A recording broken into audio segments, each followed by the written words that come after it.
Hello, ഇന്നത്തെ കഥയിലേക്ക് എല്ലാവർക്കും സ്വാഗതം. അങ്ങനെ സച്ചിവായ നിറച്ചും രേവതി ഉണ്ടായിക്കൊടുത്ത മീൻകറിയൊക്കെ കൂട്ടി ഫുഡ് കഴിച്ച്. പക്ഷേ ലക്ഷ്മി ആണെങ്കിൽ ആകെ ടെൻഷൻ അടിച്ച് നിൽക്കുകയാണ്. കാരണം ഇതൊക്കെ ചന്ദ്രമതി അറിഞ്ഞാലുണ്ടാകുന്ന പുകയിലോർത്തിട്ടാണ് അവർക്ക് ഈ ടെൻഷൻ. ഭക്ഷണം കഴിച്ച് കൈ കഴുകിയതിന് ശേഷം ശരത്ത് പറയുന്നുണ്ട്, ചേച്ചി സച്ചിയേട്ടന് കൂൾ ഡ്രിങ്ക്സ് എടുത്ത് കൊടുക്ക്. അപ്പോൾ സച്ചി പറയുന്നുണ്ട്, അതൊന്നും വേണ്ട, ഞാനിപ്പോൾ എടുത്തിട്ട് വരാം എന്ന് പറഞ്ഞുകൊണ്ട് രേവതി പോവുകയാണ്. അപ്പോഴേക്കും ലക്ഷ്മി തടയുകയാണ്. അവന് വേണ്ടെന്ന് പറഞ്ഞത് കേട്ടില്ലേ, പോവാന് ധൃതി ഉണ്ടാവുമല്ലേ മോന്, ഇപ്പൊ തന്നെ വൈകിയല്ലേ. അപ്പോഴേക്കും സച്ചി പറയുന്നുണ്ട്, ഒരു ധൃതിയും ഇല്ല, ഓട്ടോ ഒന്നും ഇല്ല, പിന്നെന്തിനാ ധൃതിപ്പെട്ട് പോകുന്നേ. അത് കേട്ടത് ലക്ഷ്മി ആകെ വെപ്രാളത്തിലാവുകയാണ്. പക്ഷേ രേവതിക്കും ശരത്തിനും ദേവുവിനും ഒക്കെ ചിരി വരുന്നുണ്ടായിരുന്നു. പെട്ടെന്നാണ് സച്ചി ഓർത്തെടുത്ത് ചോദിക്കുന്നത്, അല്ല എൻ്റെ ഫോൺ എവിടെ? രേവതി ഫോൺ എടുത്ത് കൊടുക്ക്, പെട്ടെന്ന് പോവോ, വേഗം ഫോൺ എടുത്ത് കൊടുക്ക്. അപ്പോഴേക്കും രേവതി ഫോൺ എടുക്കാൻ വേണ്ടി പോവാണ്. മോളെ വൈകിക്കല്ലേ, വേഗം എടുത്തോണ്ട് വാ, ലക്ഷ്മി ഇങ്ങനെ വിളിച്ചു പറയാണ്. അപ്പൊ സച്ചിക്ക് ചെറുതായിട്ടൊരു സംശയം തോന്നുന്നുണ്ട്. അപ്പൊ ലക്ഷ്മി പറയുന്നുണ്ട്, ഇപ്പൊ എടുത്തോണ്ട് വരും. രേവതി അവിടെ എത്തിയതും സച്ചി ഭക്ഷണം കഴിച്ച സ്ഥലത്ത് അവൻ്റെ ഫോൺ ഉണ്ടായിരുന്നു. അതെടുത്തിട്ട് രേവതി ഒന്ന് നോക്കുമ്പോഴേക്കും ലക്ഷ്മി വീണ്ടും വിളിക്കുകയാണ്, മോളെ വേഗം എടുത്തോണ്ട് വാ. വരാം, രേവതി ദേഷ്യത്തോടെ പറയാണ്. ഫോൺ കിട്ടിയ ഉടനെ സച്ചി പോകുന്നതാണ് രേവതിയും പേടിയോടെ വിചാരിക്കുന്നത്. രേവതിക്ക് സച്ചി അവിടുന്ന് പോകരുതെന്നാണ് ആഗ്രഹം. ലക്ഷ്മിക്കാണെങ്കിൽ സച്ചി എത്രയും പെട്ടെന്ന് അവിടെ നിന്ന് പോകണമെന്നും. അങ്ങനെ രേവതി ഫോൺ സച്ചിക്ക് കൊണ്ടുപോയി കൊടുത്ത സമയത്ത് തന്നെ ലക്ഷ്മി പറയുന്നുണ്ട്, പിന്നെ വൈകിക്കേണ്ട, വണ്ടി സ്റ്റാൻഡിൽ കൊണ്ടുപോയിട്ട ഓട്ടം കിട്ടുമല്ലോ. അത് കേട്ടതും രേവതി ആകെ ടെൻഷനായിട്ട് സച്ചിയെ നോക്കുന്ന സമയത്ത് സച്ചിയും ആ ഒരു സംശയത്തിൽ തന്നെയാണുള്ളത്. അവൻ ലക്ഷ്മിയോട് ചോദിക്കുന്നുണ്ട്, അമ്മയ്ക്ക് എന്തോ ഒരു വെപ്രാളം, എന്തോ ടെൻഷൻ പോലെ. അപ്പം ലക്ഷ്മി പറയുന്നുണ്ട്, ഒന്നുമില്ല. പക്ഷെ ലക്ഷ്മിയുടെ ആ പരിഭ്രമം കാണുന്ന സമയത്ത് ശരത്തിനും രേവതിക്കും ദേവുവിനും ഒക്കെ ചിരി വരുന്നുണ്ട്. അത് ഞാൻ പിന്നെ ചുമ്മാ ഇവിടെ നിന്ന് നിനക്ക് കിട്ടുന്ന ഓട്ടം കളയണ്ടല്ലോ, അതുകൊണ്ടാ. കാറ് സ്റ്റാൻഡിൽ കൊണ്ടുപോയിട്ടാ ഓട്ടം കിട്ടുമല്ലോ. അപ്പൊ സച്ചി പറയുന്നുണ്ട്, ട്രിപ്പ് പോവേണ്ടവർ എന്നെ വിളിക്കും, കാറ് സ്റ്റാൻഡിൽ കൊണ്ടുപോയി ഇടണമെന്നൊന്നുമില്ല, ഞാൻ ഇവിടെ നിന്നാലും ഓട്ടം കിട്ടും. അത് കേട്ടപ്പോൾ രേവതിക്ക് ചിരി വരികയാണ്. ലക്ഷ്മിക്ക് ശരിക്കും ദേഷ്യം വരുന്നുണ്ടായിരുന്നു. ലക്ഷ്മിയുടെ ആ ഭാവം കാണുന്ന സമയത്ത് ദേവവും രേവതിയൊക്കെ ലക്ഷ്മിയെ നോക്കി ചിരിക്കുകയാണ്. അപ്പോൾ സച്ചിൻ ചോദിക്കുന്നുണ്ട്, അമ്മയ്ക്ക് എന്തോ ഒരു പ്രശ്നം ഉണ്ടല്ലോ, എന്തോ ഒരു വിറയലുള്ളതുപോലെ. അപ്പോഴേക്കും രേവതി ഇടയ്ക്കേറി പറയാണ്, അത് അമ്മ ഭക്ഷണം കഴിച്ചിട്ടില്ലല്ലോ സച്ചേട്ടാ, അതുകൊണ്ടാ, ലേറ്റായില്ലേ, അതാ അല്ലേ അമ്മേ. അപ്പം ലക്ഷ്മി ദേഷ്യത്തോടെ രേവതിയെ നോക്കുകയാണ്. അപ്പം സച്ചിയും പറയുന്നുണ്ട്, ഭക്ഷണം കഴിക്കാമേ, തല കറങ്ങി താഴെ വീഴണ്ട. സച്ചി അവിടുന്ന് പോകാൻ നോക്കുമ്പോഴേക്കും ലക്ഷ്മി വീണ്ടും ചോദിക്കുകയാണ്, അയ്യോ മോനെ എങ്ങോട്ട് പോവാ? അത് ഭക്ഷണം കഴിച്ചു കഴിഞ്ഞാൽ കുറച്ചു നേരം കിടന്നൊന്ന് ഉറങ്ങണം, അത് ശീലമായിപ്പോയി. അപ്പോഴേക്കും രേവതിയും പറയുന്നുണ്ട്, അതെ അമ്മേ, ഭക്ഷണം കഴിച്ചു കഴിഞ്ഞാൽ കുറച്ചു നേരം കിടന്ന് ഉറങ്ങണം സച്ചിയേട്ടന്. സച്ചിയേട്ടൻ ചെന്നോ, ഞാൻ പായ വിരിച്ചു തരാം. സച്ചി അങ്ങോട്ടേക്ക് നീങ്ങുമ്പോഴേക്കും രേവതിയുടെ കൈ കയറി പിടിക്കുകയാണ് ലക്ഷ്മി. നിക്കടി അവിടെ, ഞാൻ പറയട്ടെ. അമ്മ ഒന്നും പറയണ്ട. രേവതി ലക്ഷ്മിയുടെ കൈ മാറ്റിക്കൊണ്ട് സച്ചിക്ക് പിന്നാലെ പോവാണ്. അത് കണ്ടിട്ട് ശരത്തിനും ദേവുവിനും ചിരി വരുന്നുണ്ടായിരുന്നു. അവർ പൊട്ടി പൊട്ടി ചിരിക്കുകയാണ് ലക്ഷ്മിയുടെ കളി കാണുമ്പോൾ. സച്ചി മുറിയിലെത്തി വാച്ചൊക്കെ അഴിച്ചു വെക്കുമ്പോഴേക്കും രേവതി പായയും തലയണയും കൊണ്ടുവന്ന് കൊടുക്കുകയാണ്. അത് നോക്കിക്കൊണ്ട് ലക്ഷ്മിയും പുറത്ത് ദേവും ശരത്തും ഒക്കെ നിൽക്കുന്നുണ്ടായിരുന്നു. സച്ചി അവിടെ പായയിൽ ഇരിക്കുമ്പോഴേക്കും പെട്ടെന്ന് ലക്ഷ്മി വിളിക്കുകയാണ്, സച്ചി നീ ഉറങ്ങിയ ആരെങ്കിലും ട്രിപ്പ് വിളിച്ചാൽ എങ്ങനെ അറിയും? അപ്പം സച്ചി പറയുന്നുണ്ട്, ഈ സമയത്ത് അങ്ങനെ ആരും വിളിക്കില്ല അമ്മേ, ഓട്ടം കുറവുള്ള സമയമാണ് ഇത്. രേവതി അമ്മയെ ദേഷ്യത്തോടെ നോക്കുകയാണ്. അപ്പം സച്ചി പറയുന്നുണ്ട്, നല്ല ഉറക്കം നല്ല ഭക്ഷണം, ഇത് രണ്ടും ശരീരത്തിന് അത്യാവശ്യമാണ്. അമ്മ ഭക്ഷണം കഴിച്ച് ഉറങ്ങാൻ നോക്ക്. അപ്പോഴേക്കും ലക്ഷ്മി വീണ്ടും പറയുന്നുണ്ട്, മോനെ ഉച്ച ഉറക്കം അത്ര നല്ലതല്ല, പകൽ ഉറങ്ങരുത് എന്നാണ് പറയുന്നത്, ശീലായി പോയില്ലേ അമ്മേ എന്നും പറഞ്ഞുകൊണ്ട് സച്ചി കോട്ടുവാ ഇടുകയാണ്. അപ്പോഴേക്കും രേവതി പറയുന്നുണ്ട്, സച്ചേട്ടാ കിടന്ന് ഉറങ്ങിക്കോ. അപ്പം രേവതിയെ നോക്കിക്കൊണ്ട് സച്ചി പുഞ്ചിരിച്ച് അവിടെ കിടക്കുകയാണ്. അങ്ങനെ ഉറക്കം വരുന്നത് വരെ അവൻ രേവതിയെ നോക്കുന്നുണ്ടായിരുന്നു. ആ സമയത്തൊക്കെ ലക്ഷ്മി പേടിയോടുകൂടിയും ദേഷ്യത്തോടു കൂടിയും രേവതിയെ നോക്കുകയാണ്. എന്നിട്ട് ദേഷ്യത്തോടെ രേവതിയും പുറത്തേക്ക് വരുന്ന സമയത്ത് ലക്ഷ്മി വിളിക്കുന്നുണ്ട്, രേവതി അമ്മയോട് മിണ്ടരുതെന്ന് ആംഗ്യം കാണിച്ചിട്ട് രേവതി സച്ചി കിടന്ന റൂമിൻ്റെ വാതിലടക്കുകയാണ്. എന്താ അമ്മയുടെ പ്രശ്നം? രേവതി വാതിലടച്ചിട്ട് ചോദിക്കുകയാണ്. നീയല്ലേ പറഞ്ഞത് ഭക്ഷണം കഴിച്ചാൽ ഉടനെ അവൻ പോകുന്നു, എന്നിട്ട് അവൻ പായ വിരിച്ച് കിടന്ന് ഉറങ്ങുന്നത് കാണുന്നില്ലേ? അപ്പം രേവതി ചോദിക്കുന്നുണ്ട്, ഉറക്കം വന്നാൽ ഉറങ്ങണ്ടേ അമ്മേ? ഉറങ്ങിക്കഴിഞ്ഞ് എഴുന്നേറ്റ് പൊയ്ക്കോളും, അമ്മ വാ നമുക്ക് ഭക്ഷണം കഴിക്കാം. ലക്ഷ്മിയെ തള്ളിക്കൊണ്ട് രേവതി അടുക്കളയിലേക്ക് പോവാണ്. പക്ഷെ അവർക്കൊട്ടും മനസ്സമാധാനമില്ല. അതേസമയം സുധി ജോലിയൊക്കെ പോയിട്ട് വീട്ടിലേക്ക് തിരിച്ചു വരികയാണ് ഉച്ച സമയമായപ്പോഴേക്കും. മകനെ കണ്ടപ്പോൾ സന്തോഷത്തോടു കൂടി ചന്ദ്രമതി ചോദിക്കുന്നുണ്ട്, എടാ നീ എന്താ നേരത്തെ, ജോലി കഴിഞ്ഞോ? കഴിഞ്ഞമ്മേ, എല്ലാം കഴിഞ്ഞു, നിരാശനായിട്ടാണ് സുധി മറുപടി കൊടുക്കുന്നത്. ആദ്യം ചന്ദ്രക്കൊന്ന് സംശയം തോന്നിയെങ്കിലും പെട്ടെന്ന് അവർ പറയുന്നുണ്ട്, നീ പഠിപ്പും വിവരമുള്ള ബുദ്ധിശാലിയാണല്ലോ, അതാ വൈകുന്നേരം വരെ എടുക്കേണ്ട ജോലി പെട്ടെന്ന് തീർത്തിട്ട് ഇങ്ങോട്ടേക്ക് വന്നത്. ഇങ്ങനെ ഫാസ്റ്റ് ആയിരിക്കണം മോനെ, കണ്ടു പഠിക്കട്ടെ നിന്നെ എല്ലാവരും, ചന്ദ്രമതി അഭിമാനത്തോടെ മകനോട് പറയാണ്. ആ സമയത്തൊക്കെ സുധി വല്ലാതിരിക്കുകയാണ്. പെട്ടെന്ന് ചന്ദ്രമതി ചോദിക്കുന്നുണ്ട്, നീ എന്താ വല്ലാതിരിക്കുന്നേ, എന്തോ ക്ഷീണം പോലെ, വെയിലത്ത് വന്നതുകൊണ്ടാണോ? മോനിരിക്ക്, ഞാൻ പോയി ജ്യൂസ് ഉണ്ടാക്കി കൊണ്ടുവരാം. അപ്പോഴേക്ക് സുധി അമ്മയുടെ കൈ കയറി പിടിക്കുകയാണ്. വേണ്ട അമ്മേ, വേണ്ട അമ്മേ, ഇങ്ങോട്ട് വാ, അമ്മ ഇവിടെ ഇരിക്ക് എന്ന് പറഞ്ഞുകൊണ്ട് ശ്രുതി അമ്മയെ കൂട്ടിക്കൊണ്ട് അവിടെ സോഫയിൽ ഇരിക്കുകയാണ്. ശ്രുതി കണ്ണട അയച്ചു വെച്ചിട്ട് ചന്ദ്രമതിയുടെ മടിയിൽ തലവെച്ച് കിടക്കുകയാണ്. അപ്പം ചന്ദ്ര സ്നേഹത്തോട് ചോദിക്കുന്നുണ്ട്, എന്താടാ നിനക്ക് പറ്റിയത്? അമ്മേ, എന്തിനാ അമ്മ എന്നെ ഇത്രയധികം പഠിപ്പിച്ചത്? ശ്രുതി ദേഷ്യത്തോടെ സങ്കടത്തോടെ ചോദിക്കുകയാണ്. എന്താ ഇപ്പം ഇങ്ങനെ ചോദിക്കാൻ? നീ ആഗ്രഹിച്ച് പഠിച്ചതല്ലേ? ചന്ദ്ര ചോദിക്കുന്നുണ്ട്. അപ്പം ശ്രുതി സങ്കടത്തോടെ പറയാണ്, ഞാൻ കുറേ പഠിച്ചു, അതാ ഞാൻ ചെയ്ത തെറ്റ്. ഇന്നത്തെ കാലത്ത് ബുദ്ധിശാലിയായിരിക്കുന്നതിനേക്കാളും നല്ലത് മണ്ടനായിരിക്കുന്നതാ. ഞാൻ പഠിച്ചത് മുഴുവൻ വേസ്റ്റ് ആയിപ്പോയി അമ്മേ. ശ്രുതി പറയുന്ന കേട്ടതും ചന്ദ്ര പറയുന്നുണ്ട്, എഴുന്നേൽക്ക്, എഴുന്നേറ്റേ. ശ്രുതി എഴുന്നേറ്റിരുന്നപ്പോൾ ചന്ദ്ര സങ്കടത്തോട് ചോദിക്കുകയാണ്, എന്താടാ മോനെ ഇപ്പം നിന്റെ പ്രശ്നം? നിന്നെ പോലുള്ള ബുദ്ധിശാലികൾ അപൂർവമായ ഈ ഭൂമിയിലുള്ളൂ. നീ വലിയ നിലയിലെത്തുവടാ. ശ്രുതി പറഞ്ഞത് കേട്ടില്ലേ? ഈ ജോലിയിൽ നിനക്ക് നല്ല ഭാവിയുണ്ട്. അപ്പം ശ്രുതി സങ്കടത്തോടെ പറയാണ്, അതിന് ജോലി വേണ്ടേ അമ്മേ? ജോലി ഉണ്ടല്ലോ നിനക്ക്. ഇല്ല അമ്മേ, എനിക്കിപ്പോൾ ജോലിയില്ല. ശ്രുതി പറഞ്ഞത് കേട്ടത് ചന്ദ്ര ശരിക്കും ഞെട്ടുകയാണ്. വീണ്ടും അവർ ശ്രുതിയെ സംശയത്തോടെ നോക്കിയപ്പോൾ ശ്രുതി പറയുന്നുണ്ട്, നീ എന്തൊക്കെയാ ഈ പറയുന്നേ? ജോലി ഇല്ലെന്നോ? ഈ ജോലി നീ വിട്ടോ? അമ്മേ, ഞാൻ വിട്ടതല്ല അമ്മേ, ആ മണ്ടൻ MD എന്നെ പുറത്താക്കിയതാ. ശ്രുതി, എന്താടാ ഇത്? ഒരു ജോലിയിൽ നിനക്ക് കൂടുതൽ കാലം ഉറച്ചു നിൽക്കാൻ പറ്റുന്നില്ലല്ലോ. ചന്ദ്ര ആകെ പരവശയാവുകയാണ്. അയ്യോ, എനിക്ക് വയ്യേ, ഞാനിപ്പോൾ തലകറങ്ങി വീഴും. ചന്ദ്ര തല തല്ലി കരഞ്ഞുകൊണ്ടിരിക്കുകയാണ്. അപ്പോൾ ശ്രുതി പറയുന്നുണ്ട്, അമ്മേ വെള്ളം വേണോ? വിടടാ അവിടുന്ന്. ശ്രുതി ആകെ സങ്കടത്തോടെയാണ് പറയുന്നത്, അമ്മേ ഞാൻ എന്ത് ചെയ്യാനാ അമ്മേ? ഒരു കസ്റ്റമർ എന്നോട് കരിമീൻ വാങ്ങിയിട്ട് വാ, ഇറച്ചി വാങ്ങിയിട്ട് വാ എന്നൊക്കെ പറഞ്ഞു. പറ്റില്ല എന്ന് ഞാനും പറഞ്ഞു. കണ്ടവന് കരിമീൻ വാങ്ങിച്ചു കൊടുക്കാനാണോ അമ്മേ ഞാൻ ഇത്രയും കാലം കഷ്ടപ്പെട്ട് പഠിച്ചത്? ഞാൻ കരിമീൻ വാങ്ങിക്കൊടുക്കാത്ത കാരണം ഒരു വലിയ സെയിൽ അങ്ങ് നഷ്ടപ്പെട്ടു. എന്നെ പുറത്താക്കി അമ്മേ. അപ്പോഴേക്കും തല തല്ലിക്കൊണ്ട് തന്നെ ചന്ദ്ര പറയുന്നുണ്ട്, എൻ്റെ ദൈവമേ, എന്തിനാ എൻ്റെ മോനോട് ഇങ്ങനെ കാണിക്കുന്നേ? എന്തിനാ ഇവനെ ഇങ്ങനെ പരീക്ഷിക്കുന്നേ? എന്ത് തെറ്റാ ഇവൻ ചെയ്തേ? ശ്രുതി ധർമ്മസങ്കടത്തിലായിട്ട് നിൽക്കുകയാണ്. അപ്പോൾ ചന്ദ്രൻ ചോദിക്കുന്നുണ്ട്, എടാ മോനെ, ഇങ്ങനെയൊക്കെ നിന്നോട് ചെയ്യാൻ പറയാൻ നീ അവരുടെ വീട്ടുവേലയ്ക്ക് പോയതാണോ? കണ്ടോ, അമ്മയ്ക്ക് തന്നെ ഇപ്പോൾ ദേഷ്യം വന്നില്ലേ, പിന്നെ എനിക്ക് വരാതിരിക്കുമോ? മോനെ, ആ ഫിനാൻസിയറിന് എങ്ങനെ കാശ് കൊടുക്കും? ശ്രുതിയോട് ഇതെങ്ങനെ പറയും? ചന്ദ്രമതി ആകെ വെട്ടിലായിരിക്കുകയാണ്. നിനക്ക് ജോലിയില്ലെന്ന് നിൻ്റെ അച്ഛനും പിന്നെ സച്ചിയും അറിഞ്ഞാൽ പിന്നെ ഈ വീട്ടിൽ നിൽക്കണ്ട.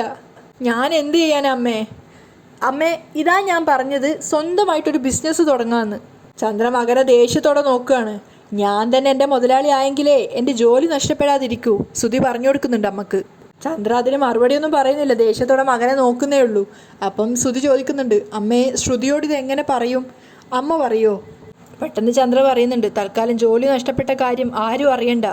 അത് അമ്മയെ ശ്രുതിയോടെങ്കിലും. ആരെ അറിയിക്കണ്ട, അവളെയും അറിയിക്കണ്ട. അവളോട് പറഞ്ഞു കഴിഞ്ഞാൽ അവൾക്ക് നിന്നോടുള്ള ബഹുമാനം പോവും. നീ ഒന്നിനും കൊള്ളാത്തവരാണെന്ന് അവൾക്ക് തോന്നും. അമ്മേ, ഞാൻ കൊള്ളുന്നവനാണമ്മേ. ഇതിനു മുമ്പ് ജോലി നഷ്ടപ്പെട്ടപ്പോൾ ശ്രുതി ഒന്നും പറഞ്ഞില്ല. അപ്പം ചന്ദ്ര പറയുന്നുണ്ട്, അത് കല്യാണത്തിന് മുമ്പ്. ഇപ്പം കല്യാണം കഴിഞ്ഞു, അവൾ ജോലിക്ക് പോകുന്നു, നീ വീട്ടിലിരിക്കുന്നു. എന്ത് ബഹുമാനം കിട്ടും നിനക്കിവിടെ? ആരും ഇത് അറിയണ്ട. നീ പെട്ടെന്ന് തന്നെ ഒരു ജോലി കണ്ടെത്തണം.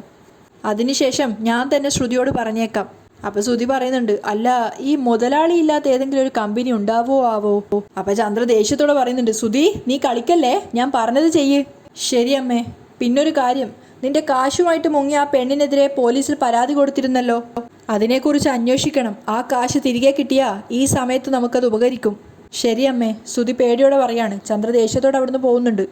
അതേസമയം രേവതി വന്ന് വാതിൽ തുറക്കുന്ന സമയത്ത് സച്ചി നല്ല ഉറക്കത്തിലാണ്. അവൾ മെല്ലെ ശബ്ദം ഉണ്ടാക്കാതെ മുറി കയറി വന്ന് സച്ചിയുടെ അരികിലായിട്ട് പായൽ അവിടെ കിടക്കുകയാണ്. എന്നിട്ട് ഉറങ്ങിക്കിടക്കുന്ന സച്ചിയുടെ മുഖത്തേക്ക് പ്രണയത്തോടെ നോക്കിക്കൊണ്ട് നിൽക്കുകയാണ്.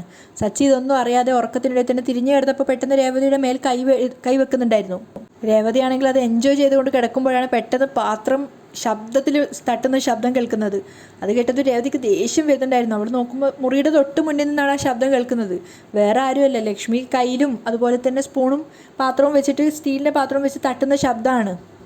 രേവതി സച്ചിയുടെ കൈയെടുത്ത് മാറ്റിയിട്ട് പുറത്തേക്ക് ഇറങ്ങി വരികയാണ്. എന്നിട്ട് വാതിലടച്ചുകൊണ്ട് അവൾ അമ്മയോട് ചോദിക്കുന്നുണ്ട്, അമ്മ എന്താ ഈ ചെയ്യുന്നത്? ഒന്ന് എഴുന്നേറ്റ് പോവാൻ പറയടി അവനോട്. ലക്ഷ്മി ദേഷ്യത്തോടെ പറയാണ്.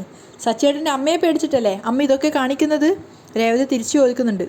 കഷ്ടം എൻ്റെ അമ്മേ, ഇങ്ങനെയുണ്ടോ ഒരു പേടി? അപ്പം ലക്ഷ്മി പറയുന്നുണ്ട്, നിനക്കവിടെ ജീവിക്കേണ്ടതാ, അത് മറക്കണ്ട. എൻ്റെ കാര്യം ഓർത്ത് അമ്മയ്ക്ക് പേടി വേണ്ട. അമ്മ മിണ്ടാതെ അവിടെ എവിടെയെങ്കിലും പോയി ഇരിക്കുക, ശല്യപ്പെടുത്താതെ. ആ പാവം സ്വസ്ഥമായിട്ടൊന്ന് കിടന്ന് ഉറങ്ങിക്കോട്ടെ. എന്നിട്ട് ലക്ഷ്മിയുടെ കയ്യിൽ നിന്ന് ആ പാത്രവും സ്പൂണും വാങ്ങിയിട്ട് രേവതി ദേഷ്യത്തോടെ അടുക്കളയിലേക്ക് പോവുകയാണ്. അതേസമയം ശ്രുതി വീട്ടിലെത്തുന്ന സമയത്ത് ശ്രുതി നല്ല ഉറക്കത്തിലാണ്. അവൾ ആദ്യം ഒന്ന് സംശയിച്ച് നോക്കി നിൽക്കുകയാണെങ്കിലും പെട്ടെന്ന് അവൻ്റെ അരികിലേക്ക് പോയിട്ട് അവനെ വിളിക്കുകയാണ്. ശ്രുതി. പെട്ടെന്ന് അവൻ ഉറക്കം ഞെട്ടി എഴുന്നേക്കും. ഇതെന്താ നേരത്തെ വന്നേ? അപ്പോൾ ഉറക്കച്ചടവിൽ അവൻ പറയുന്നുണ്ട്, ഇന്ന് കുറച്ച് നേരത്തെ വന്നു, ആ കാശ് വാങ്ങിച്ചായിരുന്നല്ലോ അല്ലേ? എവിടുന്ന്? ശ്രുതി ചോദിക്കുകയാണ്. അല്ല, സുഹൃത്തിൻ്റെ അടുത്തുനിന്ന്. അവളെ സഹായിക്കാൻ പോയി എന്നല്ലേ പറഞ്ഞിരുന്നത്? ശ്രുതി ഓർമ്മിപ്പിക്കുന്നുണ്ട്. അപ്പോഴേക്കും ശ്രുതി പുഞ്ചിരിച്ചോണ്ട് പറയാണ്, അത് പിന്നെ കാശ് വാങ്ങിക്കാതിരിക്കോ? സോറി ശ്രുതി, ശ്രുതി പാർലറിൽ വരുമെന്ന് അറിഞ്ഞിരുന്നെങ്കിൽ ഞാൻ പോവില്ലായിരുന്നു. അതിന് മറുപടി ഒന്നും പറയാതെ ശ്രുതി നിൽക്കുകയാണ്. അപ്പോൾ ശ്രുതി ചോദിക്കുന്നുണ്ട്, ശ്രുതി എന്താ വല്ലാതിരിക്കുന്നേ? ശ്രുതിക്ക് സുഖമില്ലേ? അത് കേട്ടുകൊണ്ടാണ് ചന്ദ്ര അങ്ങോട്ടേക്ക് വരുന്നത്. മറുപടി പറയാൻ ഇങ്ങനെ ശ്രുതി വൈകിക്കൊണ്ട് നിൽക്കുകയാണ്. ആ സമയത്ത് ശ്രുതി വീണ്ടും ചോദിക്കുന്നുണ്ട്, എന്തു പറ്റി ശ്രുതിക്ക്? പനിയുണ്ടോ? ആകെ ടയേർഡാണല്ലോ. അപ്പോഴേക്കും പതറിക്കൊണ്ട് ശ്രുതി പറയാൻ തുടങ്ങുകയാണ്, അത് ഇന്ന് ഓഫീസിൽ ശ്രുതി ചോദിക്കുന്നുണ്ട്. അപ്പോഴേക്കും ചന്ദ്ര ഇടയിൽ കയറുകയാണ്. അത് പിന്നെ മോളെ ഒന്നുമില്ല, ഇന്ന് ഓഫീസിൽ ജോലി കൂടുതലായിരുന്നു അല്ലേടാ? അവർ ശ്രുതിയോട് ചോദിക്കുമ്പോഴേക്കും ശ്രുതി കുറേ ക്ലയൻസ് വന്നിട്ടുണ്ടായിരുന്നു. ശ്രുതിയും പെട്ടെന്ന് പറയാണ്. അപ്പോഴേക്കും ശ്രുതി പുഞ്ചിരിച്ചോട് ചോദിക്കുന്നുണ്ട്, അല്ല ഇന്ന് നേരത്തെ ഫോൺ വിളിച്ചപ്പോൾ എന്തോ പറയാനുണ്ടെന്ന് ശ്രുതി പറഞ്ഞായിരുന്നല്ലോ, എന്താ പറയാനുള്ളത്? അപ്പോഴേക്കും ശ്രുതി അമ്മയുടെ മുഖത്തേക്ക് നോക്കുകയാണ്. പറയരുതെന്ന് ചന്ദ്ര കണ്ണുകൊണ്ട് ആംഗ്യം കാണിക്കുന്നുണ്ട്. അപ്പോൾ ശ്രുതി ചോദിക്കുന്നുണ്ട്, അത് പറയാനല്ലേ പാർലറിൽ വന്നിരുന്നേ? അത് പിന്നെ നമുക്ക് ഒരുമിച്ച് പുറത്തു പോയി ലഞ്ച് കഴിച്ചിട്ട് വരാമെന്ന് പറയാൻ വിളിച്ചതായിരുന്നു. അത് കേട്ടപ്പോഴാണ് ചന്ദ്രയ്ക്ക് സമാധാനമായത്. അപ്പോൾ ശ്രുതി പറയുന്നുണ്ട്, അതിന് കോൾ ചെയ്താൽ പോരായിരുന്നോ? അപ്പോഴേക്കും ചന്ദ്ര വേഗം പറയുന്നുണ്ട്, മോളെ നീയും നല്ല ടയേർഡാ. അപ്പോൾ ശ്രുതി അവരോട് പറയാണ്, ഹാർഡ് വർക്ക് ചെയ്യണം ആൻറ്റി, എങ്ങനെയെങ്കിലും ആൻറ്റി ആ ഫിനാൻസിൻ്റെ അടുത്ത് നിന്ന് വാങ്ങിച്ച കടം വീട്ടണം. ഈ മാസം വലിയ പ്രശ്നമൊന്നും വരില്ല, ശ്രുതിക്കും സാലറി കിട്ടുമല്ലോ, അതും കൂടെ ചേർത്ത് നമുക്ക് പലിശ അടക്കാം. ശ്രുതി പുഞ്ചിരിച്ചുകൊണ്ട് പറയാണ്. ചന്ദ്രയും അത് കേട്ട് പുഞ്ചിരിക്കാൻ ശ്രമിക്കുന്നുണ്ട്. ചന്ദ്രയും പറയാണ്, അതേ മോൾ അതേക്കുറിച്ച് ആലോചിച്ച് ടെൻഷൻ ആവാതെ. അപ്പോഴേക്കും രവി അങ്ങോട്ടേക്ക് വരുന്നുണ്ട്. രവിയെ കണ്ടതും ചന്ദ്ര കളിയാക്കിക്കൊണ്ട് പറയാണ്, ഓ വന്നോ? നിങ്ങൾ ആ യൂണിയൻ ഓഫീസിൽ തന്നെ കിടന്നുറങ്ങുന്നതാണ് നല്ലത്, ഈ പോക്കും വരവും ഒഴിവാക്കാലോ. അപ്പം അയാൾ പറയുന്നുണ്ട്, ഓഫീസിൽ കയറി ഇറങ്ങിയതിന് ഫലം ഉണ്ടായല്ലോ, പെൻഷൻ ഈ മാസം കിട്ടും. അത് കേട്ടതും ചന്ദ്രയുടെ മുഖത്ത് 1000 നക്ഷത്രങ്ങൾ ഒന്നിച്ച് വിരിയാണ്. പെട്ടെന്ന് ശ്രുതിക്കൊപ്പം ശ്രുതിയേം കണ്ടതുകൊണ്ട് അയാൾ ചോദിക്കുന്നുണ്ട്, എന്താടാ നീ ഇന്ന് ഓഫീസിൽ പോയില്ലേ? പോയിരുന്നച്ചാ, ഇന്നത്തെ വർക്ക് കഴിഞ്ഞു, അതാ നേരത്തെ ഇറങ്ങിയത്. ശ്രുതി പരിഭ്രമിച്ചുകൊണ്ട് പറയാണ്. രവി അകത്ത് പോയിട്ട് ഒരു ഗ്ലാസ് വെള്ളം എടുത്ത് കുടിക്കുമ്പോഴേക്കും ചന്ദ്ര അങ്ങോട്ട് വന്നിട്ട് പറയുന്നുണ്ട്, ഇപ്പോഴാണ് ആശ്വാസമായത്. അപ്പോൾ രവി ചോദിക്കുകയാണ്, നീ എന്താ ഭക്ഷണം കഴിച്ചത്? ചോറും കറികളും, വേറെന്ത് കഴിക്കാനാ? നീ ഭക്ഷണം കഴിച്ചു, അവനിപ്പം ഭക്ഷണം കഴിക്കാതെയാണ് പോയിരിക്കുന്നത്. സച്ചയെ ഉദ്ദേശിച്ചാണ് രവി പറയുന്നത്. അപ്പോൾ ചന്ദ്ര പറയുന്നുണ്ട്, അവൻ ഭക്ഷണം കഴിക്കാൻ വരുമെന്ന് ഞാൻ അറിഞ്ഞോ? പുറത്തുനിന്ന് കഴിച്ചോളാൻ ഞാൻ അവനോട് പറഞ്ഞിരുന്നു, ഇപ്പോൾ കഴിച്ചോ ആവോ? രവി ഫോൺ എടുത്തിട്ട് സച്ചിയെ വിളിക്കുകയാണ്. ഉറക്കത്തിൽ നിന്ന് ഞെട്ടി എണീറ്റ് സച്ചി ഫോൺ എടുക്കുന്നുണ്ട്. നീ ഭക്ഷണം കഴിച്ചോടാ? വയറ് നിറയെ കഴിച്ചാ, സച്ചി സന്തോഷത്തോടെ പറയാണ്. നല്ല ഹോട്ടലിൽ നിന്ന് തന്നെയല്ലേ കഴിച്ചേ? അയാൾ തിരിച്ചു ചോദിക്കുന്നുണ്ട്. ഹോട്ടലിൽ നിന്നല്ല കഴിച്ചത്, ഞാൻ രേവതി ഉണ്ടാക്കിയതാണ് കഴിച്ചത്. രവി സച്ചിയോട് സംസാരിക്കുന്ന കേട്ടപ്പോൾ മൈൻഡ് വെക്കാതെ പോയ ചന്ദ്രയാണ്. പെട്ടെന്ന് രവി തിരിച്ചു ചോദിക്കുന്നുണ്ട്, രേവതിയുടെ വീട്ടിൽ നിന്നോ? അത് കേട്ടത് ചന്ദ്ര വീണ്ടും തിരിച്ച് രവിയുടെ അരികിൽ തന്നെ വരികയാണ്. ചന്ദ്ര ശരിക്കും ഞെട്ടുന്നുണ്ട്. അപ്പം രവി ചോദിക്കുകയാണ്, അതിന് അവൾ അവളുടെ വീട്ടിലല്ലേ ഉള്ളത്? രേവതിയുടെ വീട്ടിലാണല്ലോ ഞാനുള്ളേ. സച്ചിയും സന്തോഷത്തോട് പറയാണ്. അപ്പോൾ ചിരിച്ചുകൊണ്ട് അയാൾ ചോദിക്കുന്നുണ്ട്, അപ്പം നീ രേവതിയുടെ വീട്ടിലെത്തിയോ? അപ്പോഴേക്കും ചന്ദ്ര ഓടിപ്പാഞ്ഞു വന്ന് ചോദിക്കുന്നുണ്ട്, അവൻ അവിടെ ഇരിക്കുവാണോ? അവൻ എന്തിനാ അവിടേക്ക് പോയത്? ഫോൺ മ്യൂട്ടാക്കിക്കൊണ്ട് രവി ദേഷ്യത്തോടെ പറയുന്നുണ്ട്, നീ ഒന്ന് അടങ്ങ്. അപ്പോൾ രവി ചോദിക്കുകയാണ്, മോനെ നീ എന്തിനാ രേവതിയുടെ വീട്ടിൽ പോയേ? നല്ല വിശപ്പുണ്ടായിരുന്നു അച്ഛാ, പുറത്തുനിന്ന് കഴിക്കാൻ തോന്നിയില്ല. രേവതിയെ വിളിച്ച് ചോറുണ്ടോയെന്ന് ചോദിച്ചു, അവൾ വരാൻ പറഞ്ഞു, ഞാൻ വന്നു. അവൾ നല്ല സൂപ്പർ മീൻകറി ഉണ്ടാക്കിയിരുന്നു, പിന്നെ മീൻ ഫ്രൈ, മുട്ട എന്ന് വേണ്ട കുറേ ഐറ്റംസ് ഉണ്ടായിരുന്നു അച്ഛാ. ആ മീൻകറിയുടെ വാസന കയ്യിൽ ഇപ്പോഴും ഉണ്ട് എന്ന് പറഞ്ഞുകൊണ്ട് സച്ചി കൈ മണപ്പിക്കുകയാണ്. അത് സച്ചിയുടെ സന്തോഷം കേട്ടപ്പോൾ തന്നെ രവിക്ക് ഒത്തിരി സന്തോഷമാവുന്നുണ്ട്. അയാൾക്കും അത് കഴിച്ചൊരു പ്രതീതിയാണ്. പക്ഷേ ചന്ദ്ര വീർപ്പ് മുട്ടിക്കൊണ്ടാണ് അവിടെ നിൽക്കുന്നത്. അച്ഛൻ എന്താ കഴിച്ചേ? സച്ചി ചോദിക്കുന്നുണ്ട്. ഞാൻ യൂണിയൻ ഓഫീസിൽ നിന്ന് ചോറും സാമ്പാറും കഴിച്ചു. ഞാൻ അച്ഛനെ ഇങ്ങോട്ട് വിളിച്ചാൽ മതിയായിരുന്നു. സാരമില്ലടാ, നീ നന്നായിട്ട് കഴിച്ചല്ലോ, അത് മതി. ഇഷ്ടം പോലെ ഉണ്ടാക്കിയിരുന്നു അവൾ, ഇന്ന് രാത്രി അത് തന്നെ കഴിക്കും. സച്ചി പറയാണ്. വേണമെങ്കിൽ അച്ഛന് ഞാൻ പാഴ്സൽ കൊണ്ടുവരാം, ചൂടാക്കി രാവിലെ പുട്ടിനൊപ്പം കഴിക്കാം, സൂപ്പറായിരിക്കും അച്ഛാ. അതൊന്നും വേണ്ടടാ. അപ്പോൾ രാത്രി നീ ഇങ്ങോട്ടേക്ക് വരുന്നില്ലേ? അപ്പോൾ സച്ചി പറയുന്നുണ്ട്, എന്തിനാ അങ്ങോട്ടേക്ക് വരുന്നേ? കരിഞ്ഞ ഉപ്മാവ് കഴിക്കാനോ? നോക്കട്ടെ, ഞാൻ വിളിക്കാം അച്ഛനെ. അയാൾ കോള് കട്ട് ചെയ്തപ്പോൾ സച്ചി വീണ്ടും കിടന്നുറങ്ങുകയാണ്.